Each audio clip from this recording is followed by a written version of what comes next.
Welcome back to Wake Up Radio with Ryan Rain Fuzz. We're live in the studio today with Joe Mellett joining us from Cincinnati, Ohio via Skype, talking about Bicycle City. And one of the things, Joe, that I'm curious about is how do you, when you're starting a brand new project like this, how do you get the momentum, the critical mass that you need to attract the people? Because it's like, well, I'm not going to go unless they go, or I'm not going to go unless she goes. How do you get people to start showing up?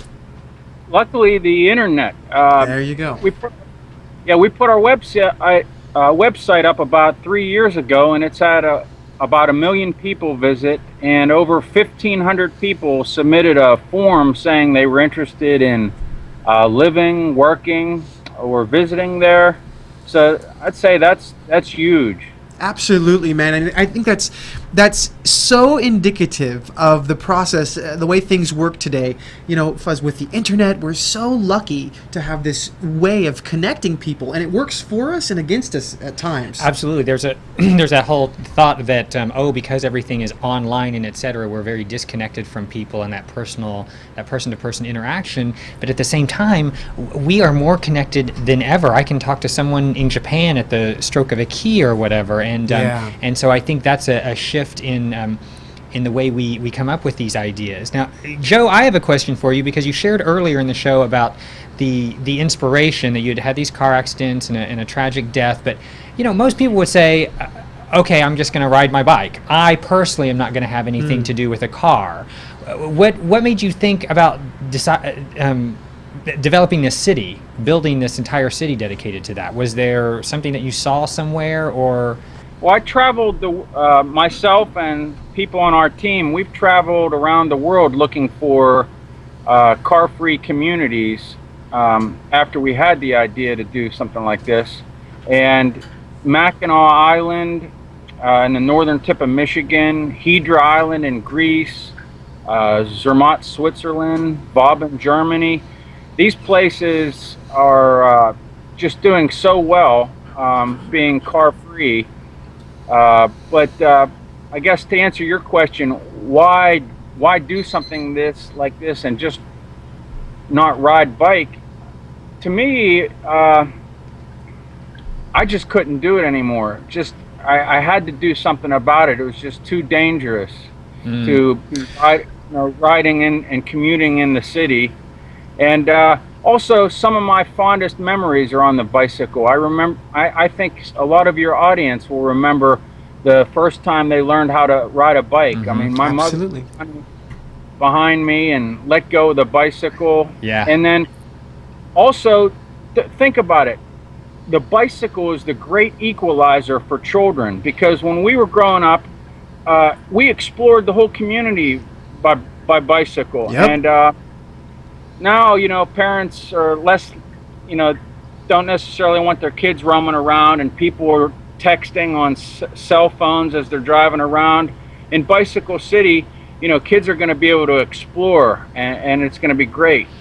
Joe, I tell you, you need to get your PR people on that, what you just explained right there, because when you talked about that, everyone remembering their first time riding a bike, I mean, bam, instantaneously that came up for me, and yes, I remember that.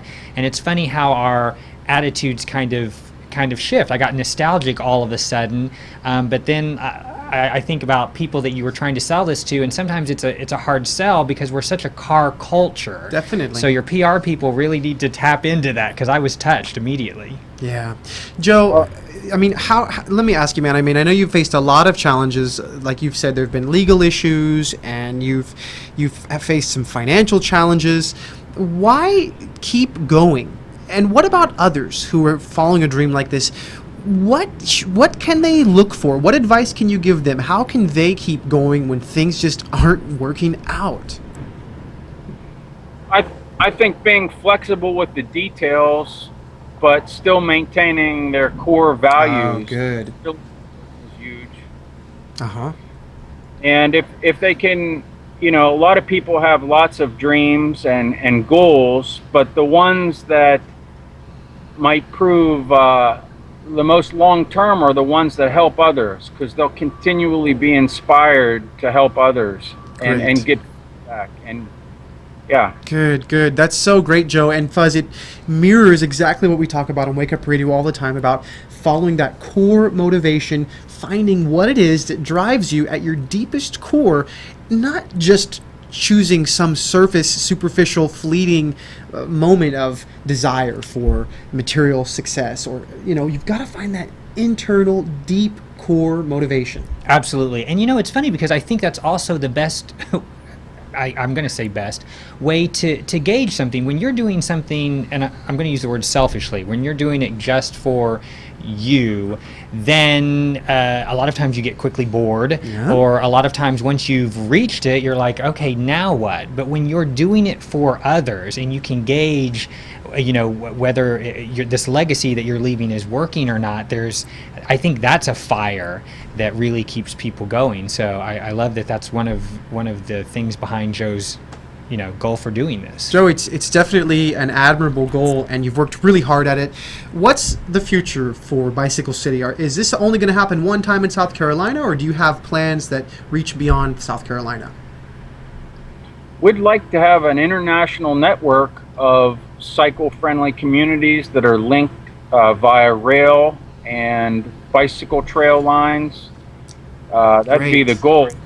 And we are talking with a couple cities right now about having an infill project, perhaps one that's close to the train station and on a bike lane. And one of the most important themes of this is every one of these communities we want to be mixed use and walkable and bike friendly.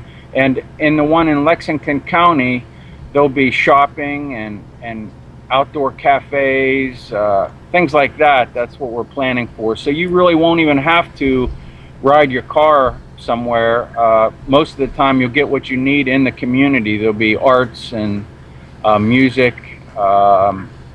Hopefully we'll have a school there. So great. Joe, I can't wait to visit. Don't forget to get that tapas bar to come in there to Bicycle City, and we look forward to coming out and visiting when you guys get all set up. Thanks for joining us today, Joe, for Wake Up Radio. We really appreciate your being here. Thank you so much for having us. Absolutely, man. And of course, Fuzz and I will be back in just a moment with our wrap-up of the story here on Wake Up Radio. Stay with us.